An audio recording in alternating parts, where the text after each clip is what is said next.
Bonsoir, merci de m'accueillir. Euh, alors moi je vais procéder en deux temps. D'abord je vais réagir, je vais compléter ou pas compléter ou et réagir. Non, pas du tout, non, non. Compléter donc ce qu'a dit Lionel. J'attendais évidemment qu'il ait son intervention. Puis après je reviendrai à ce que je comptais dire au départ. Voilà.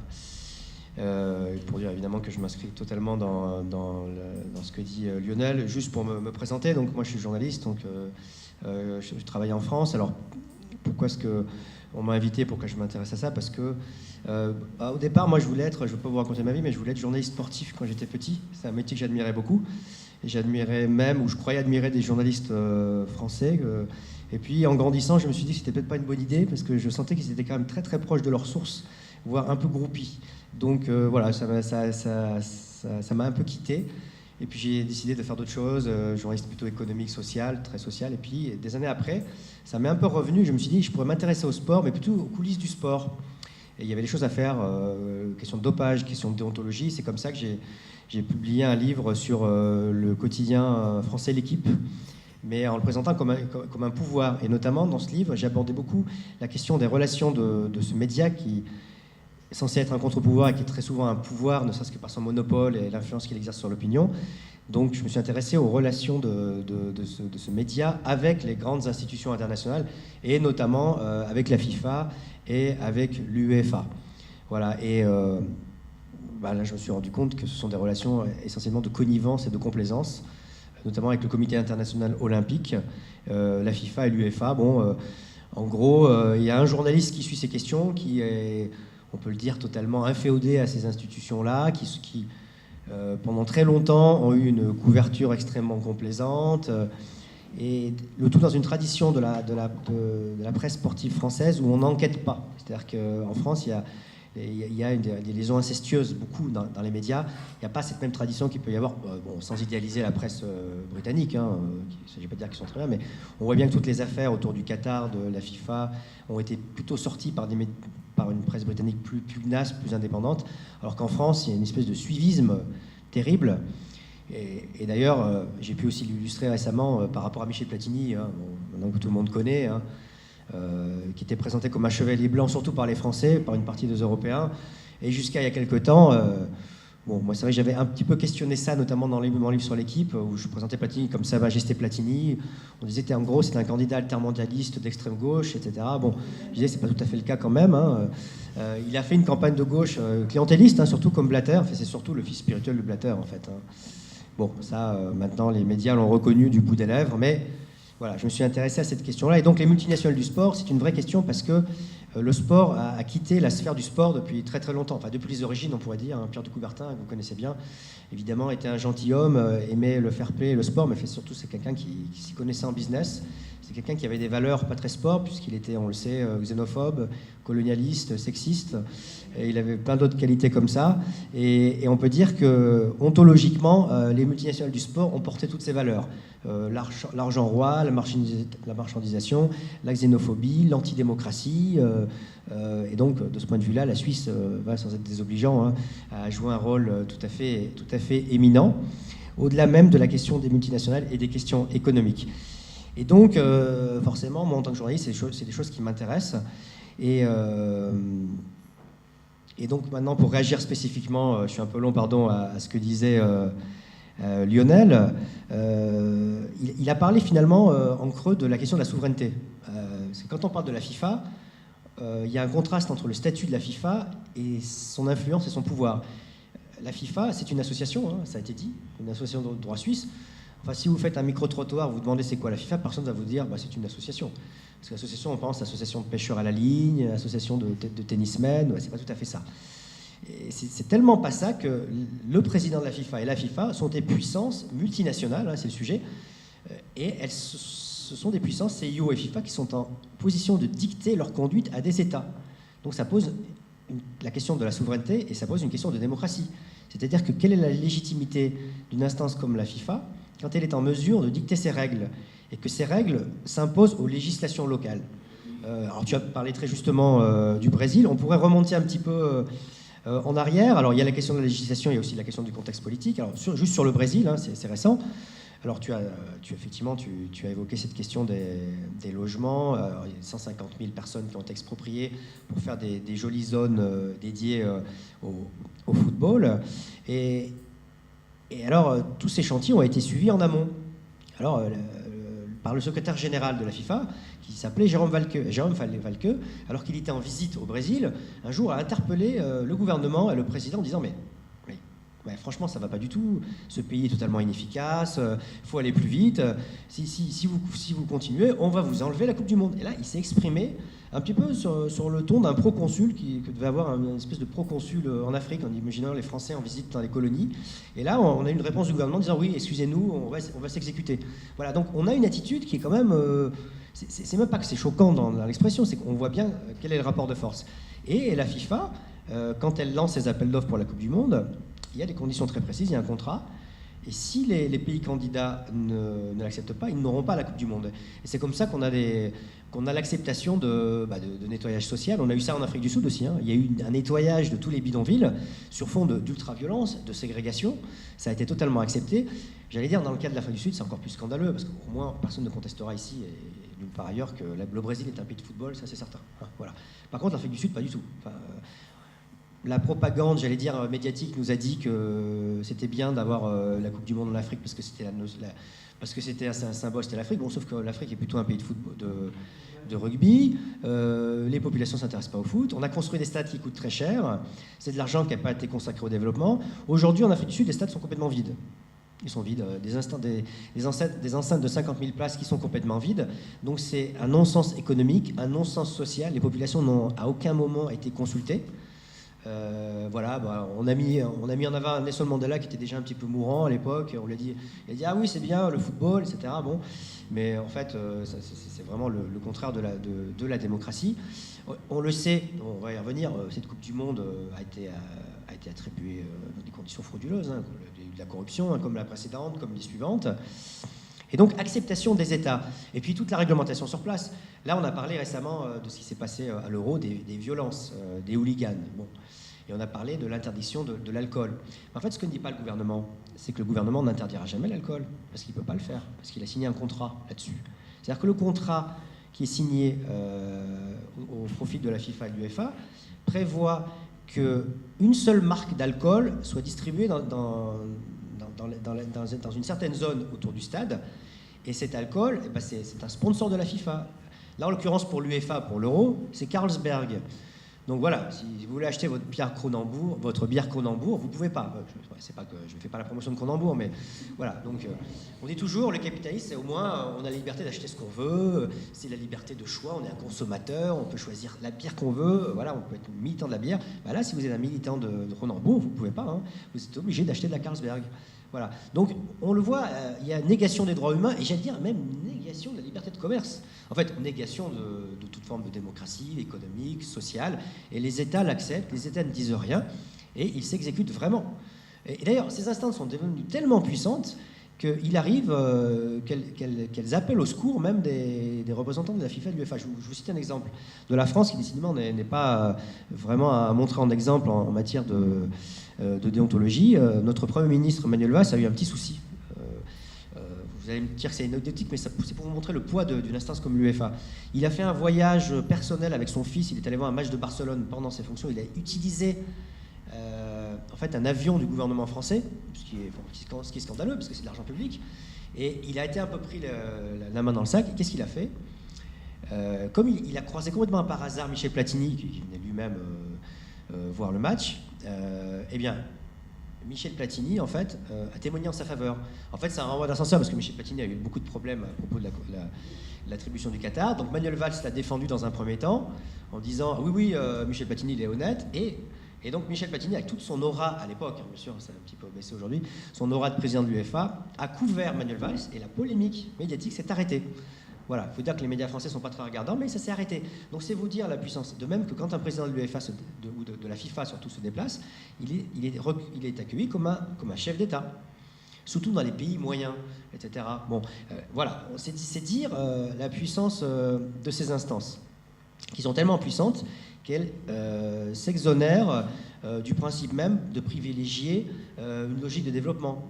À qui sont attribuées les Coupes du Monde? Bon, il y a le facteur économique, on peut comprendre que ça rentre en compte, mais pourrait être pris en compte justement le facteur de développement humain. Alors on parle beaucoup du Qatar, je vais juste citer un exemple. Il y a une Coupe du Monde qui a été organisée en Argentine en 1978. Qu'est-ce qu'était l'Argentine à l'époque? C'était une des pires dictatures militaires en Amérique du Sud. Pendant que les matchs de la Coupe du Monde se jouaient, on torturait partout dans le pays. Il y a une dictature entre 1976 et 1981 qui a fait des milliers de morts. Tout ce qui pouvait ressembler de près ou de loin à un militant de gauche était torturé, assassiné, violé, c'était épouvantable. La FIFA, ça l'a pas fait sourciller.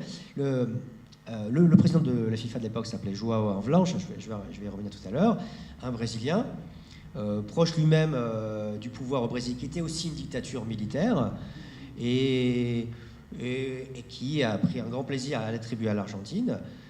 Bon, évidemment, l'Argentine était contente, les pays d'Europe n'ont rien dit, les États-Unis n'ont rien dit. Pourquoi les États-Unis soutenaient ce régime militaire qui était anticommuniste?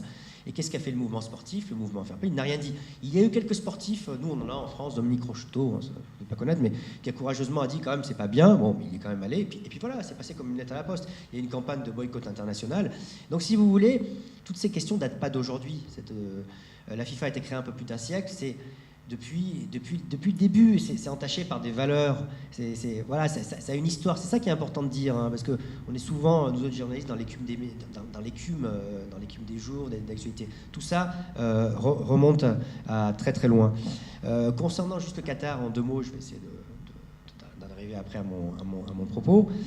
Évidemment, je m'inscris totalement dans ce que dit Lionel, juste pour insister sur la notion de l'image. Effectivement, le Qatar prend très au sérieux la campagne qui est conduite contre les conditions de travail de ces migrants. Elle la prend très au sérieux parce que le Qatar, aujourd'hui, est un tout petit pays. Alors tu l'as rappelé, c'est le pays le plus riche au monde. Juste permets-moi cette petite précision. C'est le pays le plus riche au monde si on prend en compte uniquement la population des Qataris, les 300 000. Voilà. C'est le PIB en termes de PIB par habitant. Voilà. Et c'est uniquement en termes de PIB, parce qu'en termes d'indice de développement humain, si vous prenez l'éducation, si vous prenez les infrastructures, ils sont pas du tout numéro 1. Hein. Voilà, j'apporte juste cette précision. Par contre, ils ont compris ce que c'était que la communication moderne.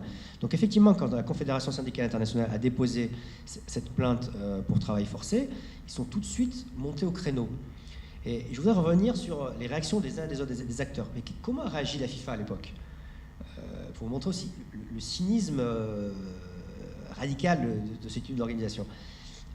En fait, ces affaires-là, enfin, ce scandale des travailleurs migrants exploités, chose qu'on connaît dans le Golfe depuis des décennies, mais bon, là on en parle parce que c'est la Coupe du Monde.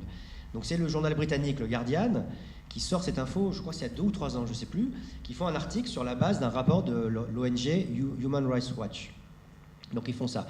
Et à l'époque, Blatter réagit, et Blatter reconnaît les faits, en fait. Ouais, mais il fait ça parce qu'il est cynique, il fait ça un petit peu pour embêter Michel Platini. Et quelle est sa réponse? Il dit oui, nous avons pris connaissance de ça, si c'est vrai, c'est absolument scandaleux. Et dans le même temps, il va au Qatar et il réaffirme juste après son amitié et son soutien au Qatar. Donc on voit bien le cynisme. Et depuis cette époque, qu'a fait la FIFA? La FIFA s'est toujours contentée de botter à touche en disant bah écoutez, c'est la législation locale, on n'y est pour rien. C'est toujours le même raisonnement qu'en Argentine. Sauf que le Qatar, la FIFA pourrait très bien, dans le cadre de son appel d'offres, injecter un critère de responsabilité sociale. En fait, disons, un minimum, ne serait-ce que le respect des standards de l'Organisation internationale du travail, elle s'en garderait bien, puisque la logique est purement financière. Il faut même aller plus loin. La FIFA a toujours préféré travailler avec des dictatures. Ça se passe toujours mieux avec des dictatures. Parce que dans les pays démocratiques, il peut y avoir des grèves. On voit bien, en France, ça les gêne beaucoup, l'UEFA. Il ne faudrait pas qu'on nous gâche la fête. On l'a entendu en France. On disait, les grévistes, ça se trouve, ils vont nous empêcher de vendre de la bière, qui est du football. Et puis, c'est vrai que le gouvernement français est en telle difficulté qu'ils aimeraient bien que la France gagne. Et donc là, il y a une espèce de connivence entre tous ces gouvernements qui sont assez peu démocratiques, qui sont pour interdire le droit de grève, en France, c'est ce qu'on entend, et l'UEFA. Et donc, une Coupe du Monde au Qatar, c'est beaucoup mieux pour la FIFA, parce qu'on sait que ces travailleurs-là, ils vont travailler 15 heures par jour, nuit et jour, leurs droits ne sont pas respectés, et les délais seront tenus.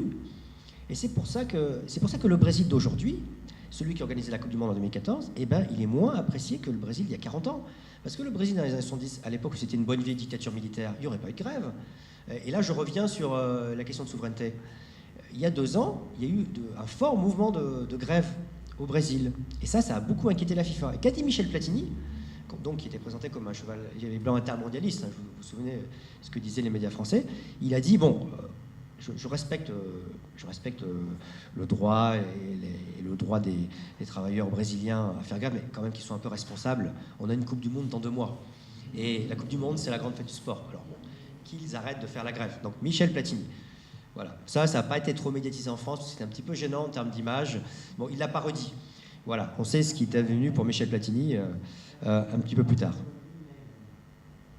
Voilà, donc je voulais faire quelques réactions. Et donc pour en revenir à mon propos spécifique, je voulais un petit peu dresser un petit peu le contexte, dans quel contexte de sport business s'inscrivent ces organisations tentaculaires, et surtout la FIFA, c'est l'organisation que je connais le mieux. Alors d'abord, pour en revenir au sujet, les multinationales du sport en Suisse, alors, remarquez d'abord que ces multinationales, ces fédérations internationales n'ont pas toujours été basées en Suisse, loin de là. Hein. Et d'ailleurs, beaucoup d'entre elles étaient en France. Hein. Il faut savoir que la FIFA est une création parisienne, puisque la FIFA a vu le jour, alors de mémoire, je crois que c'est 1904. Le CIO, le Comité international olympique, a d'abord vu le jour en France. Je l'ai dit, le baron Pierre de Coubertin était français.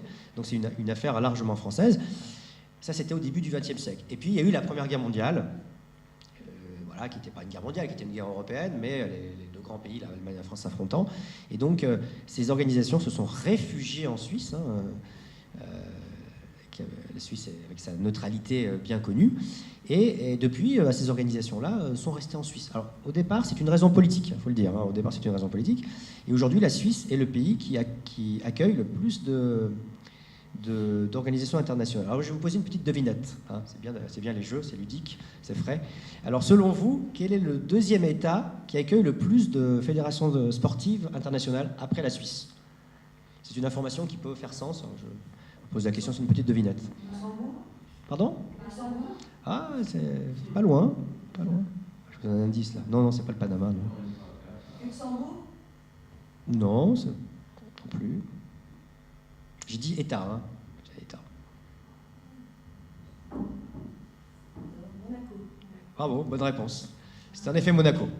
Voilà. Alors Monaco, c'est beaucoup plus petit que la Suisse. Il faut rendre hommage, faut dire les choses. Hein. La Suisse, c'est quand même un grand pays, hein, par rapport à Monaco en tout cas. Mais on peut dire qu'il y a des caractéristiques communes entre Monaco et la Suisse, hein, notamment le fait que c'est un paradis fiscal. Voilà, vous l'avez bien compris.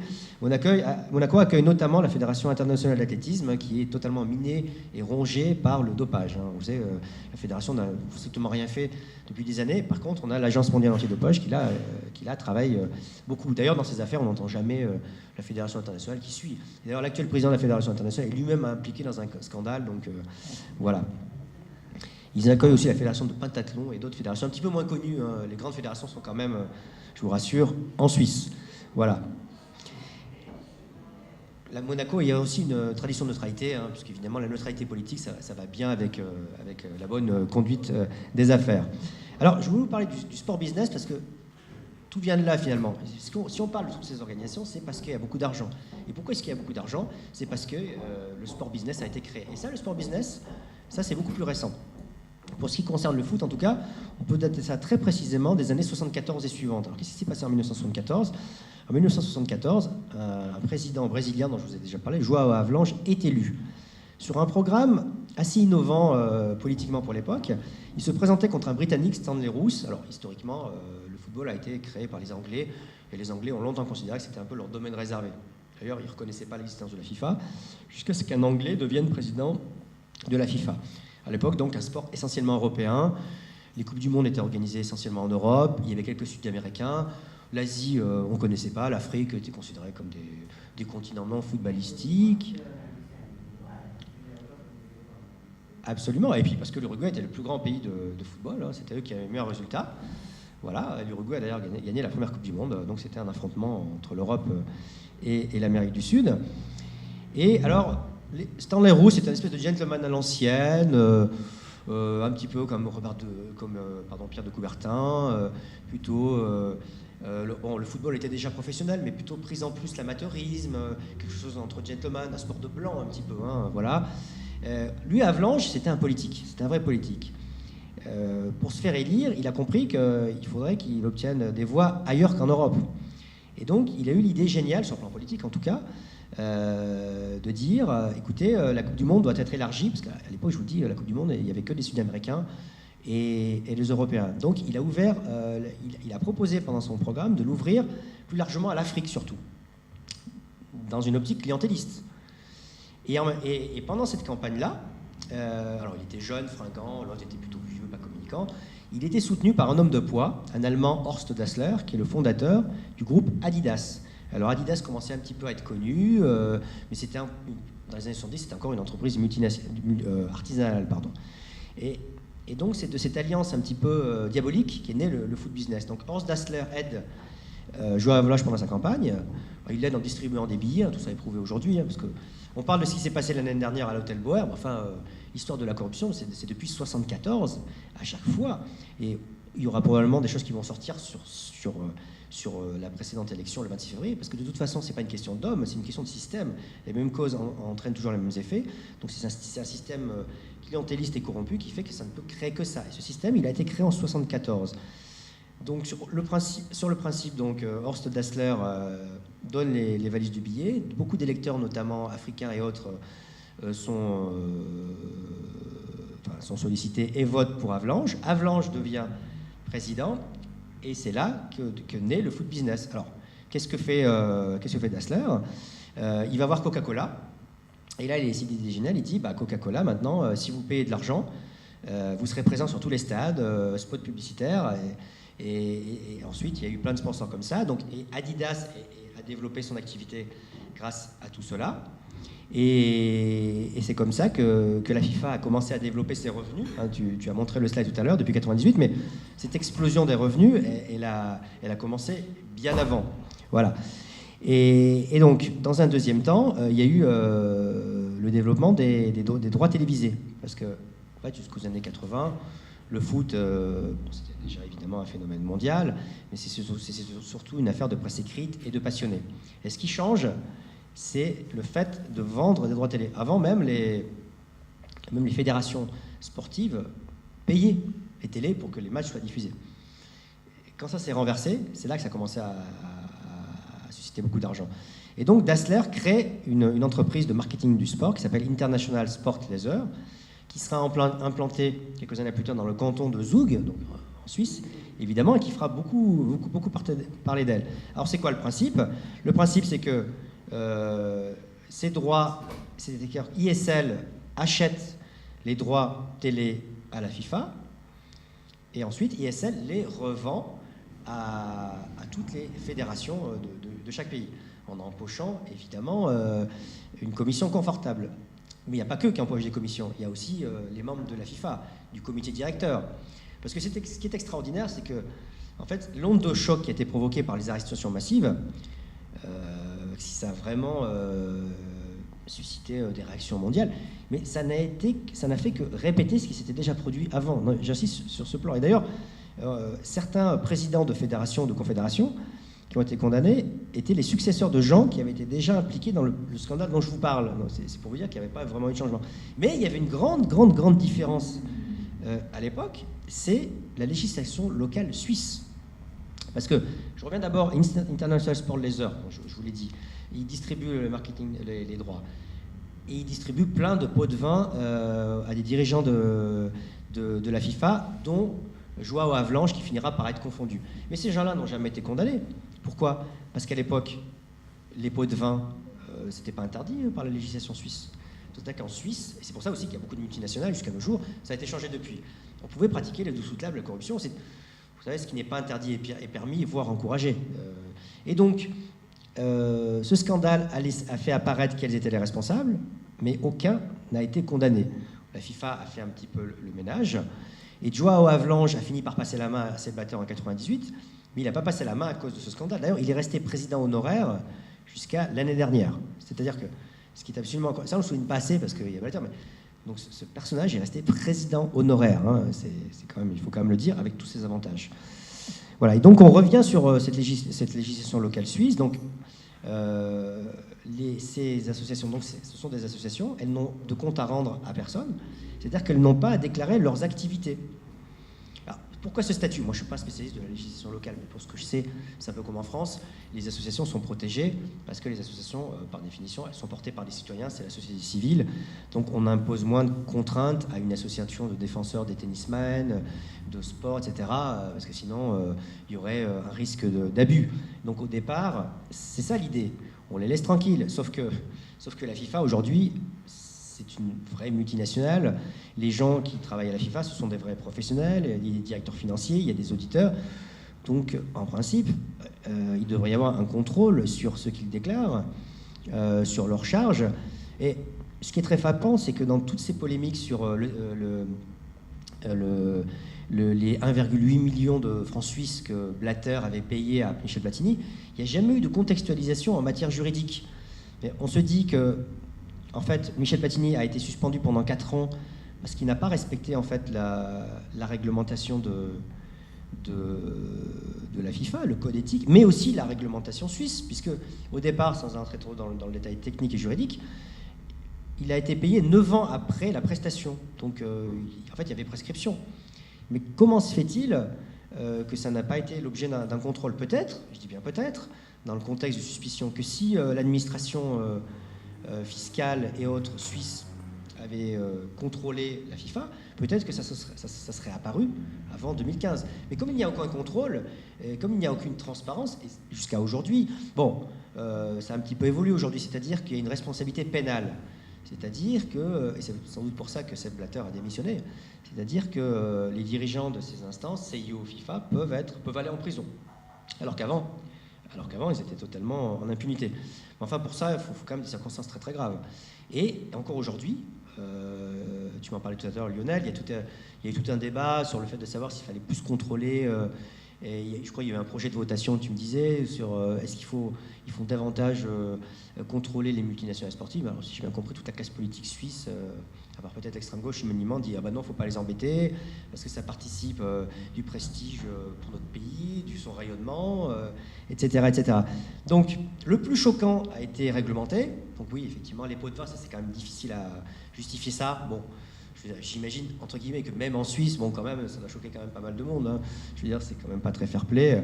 Même si on le sait, que la plupart des multinationales, dans tous les pays, pratiquent les pots de vin. Hein, je veux dire, et d'ailleurs, chaque fois que c'est autorisé, elles le pratiquent joyeusement. Ouais, ça, on le sait. Donc, voilà. Donc, la législation a changé. Il y a une pression maintenant sur la FIFA du FBI, une pression extérieure. Vous le savez, hein, les Américains font pression sur la Suisse. Donc, il y a du changement uniquement parce qu'il y a des réactions. Un petit peu comme au Qatar. Le Qatar ne bouge que parce qu'il y a une campagne internationale. Mais, comme ça nous a été dit, parce qu'en fait, on s'est connus avec Lionel au Qatar, parce que moi, je faisais un reportage pour le Monde diplomatique, justement, sur la Kafala. En fait, tout porte à croire que tous ces pseudo-efforts que font le gouvernement qatari et la FIFA sont destinés en fait à faire le dos rond en attendant la Coupe du Monde. Parce que c'est ce que j'ai expliqué dans mon article. En fait, l'exploitation des travailleurs au Qatar, elle existe dans tous les pays du Golfe depuis longtemps. Il y a 10 ans, on parlait beaucoup d'Abu Dhabi et des Émirats Arabes Unis sur les chantiers des hôtels. On en parle moins, maintenant on parle du Qatar. Les Qataris, ils gagnent du temps. Alors déjà, ils ont mis du temps à faire cette fameuse réforme, qui est une réforme, c'est une réformette, quoi. Hein. Parce qu'en fait, le fond du problème, hein, comme l'a déjà dit un petit peu Lionel, sans répéter ce qu'il a dit, c'est que en gros, les salariés qataris, c'est des esclaves modernes, c'est-à-dire qu'ils sont complètement sous la coupe de leur employeur. C'est pour ça qu'on a le droit de se demander comment la FIFA peut-elle attribuer une Coupe du Monde à un pays esclavagiste. C'est ça le fond du problème. Voilà, à l'époque, quand l'Afrique du Sud avait l'apartheid, il y avait un consensus, on disait on ne peut pas leur accorder une Coupe du Monde. Bon, sauf que le Qatar, en gros, c'est un petit peu ça. Et on sait qu'après 2022, la Coupe du Monde aura lieu, ça sera terminé. Et pour la FIFA, c'est pareil. Qu'est-ce qu'a annoncé Gianni Infantino quand il a été élu? Infantino a dit eh bien, on va créer un comité de supervision. C'est quand même extraordinaire. 3 ans après, il crée un comité de supervision. Et qu'est-ce qui s'est passé quelques jours plus tard? Et quelques jours plus tard, on a appris que M. Infantino, le nouveau président de la FIFA, était impliqué dans le scandale des Panama Papers et que eh ben, il était en train d'essayer de neutraliser le comité d'éthique pour que ce comité d'éthique ne puisse plus faire d'enquête, notamment sur les questions de salaire, parce que lui-même veut s'augmenter. Tout ça pour vous dire que, sans vouloir être pessimiste, on a une nouvelle équipe dirigeante, on n'a pas une nouvelle gouvernance, et on a même une nouvelle présidence avec quelqu'un de jeune, donc on voit bien que ce n'était pas un problème de Blatter est vieux, puisque j'imagine qu'Infantino va vouloir rester 30 ans à la tête de la FIFA. Donc voilà, c'est le changement dans la continuité.